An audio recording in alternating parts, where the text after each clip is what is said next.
بد اخلاقی کرنے کے بعد معذرت کر بھی لیں پھر بھی جس کے ساتھ کی ہوتی ہے اس کے روح پہ بڑی تباہی اترتی ہے۔ ایک نوجوان تھا، اس کا ابا اسے کہا کرتا تھا کہ پتر تو بدتمیز ہے، تو بد اخلاق ہے، تو اپنے آپ کو ٹھیک کر، لیکن لگا ابا جی مجھے پتہ نہیں چلتا، یہ بھی ایک بیماری ہے، یہ بھی بہانہ ہے، وہ جی مینوں غصہ آ جائے تو پھر مینوں پتا۔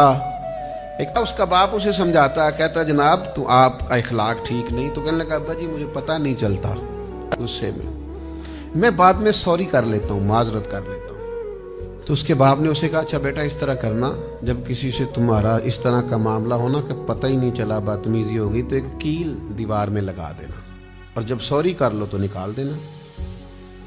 تو وہ کیل لگاتا رہا، غلطی ہو گئی، پھر وہ نکالتا رہا، وہ 10 15 20 کیل لگائے پھر نکالے۔ ایک دن باپ نے بلا کے کہا پتر وہ کیل تو نے لگانے کے بعد نکال بھی دیے تھے؟ نے کہا ہاں۔ کہنے لگا بیٹا دیوار کا حال دیکھ، اس کا حشر دیکھ، اس کے حسن میں کتنی دراڑیں پڑ گئیں، اس کی معنویت کتنی خراب ہو گئی، اس کا ٹائل اور اس کا رنگ روغن کتنا تباہ ہو گیا۔ تو نے لگا کے کیل نکال بھی دیا لیکن پھر بھی کتنی تباہی ہوئی ہے۔ سن پھر بد اخلاقی کرنے کے بعد معذرت کر بھی لیں پھر بھی جس کے ساتھ کی ہوتی ہے اس کے روح پہ بڑی تباہی اترتی، اس کے دل پر بڑی تکلیف، تو کر لے معذرت جتنی تو نے کرنی، لیکن یہ اتنا سخت معاملہ ہے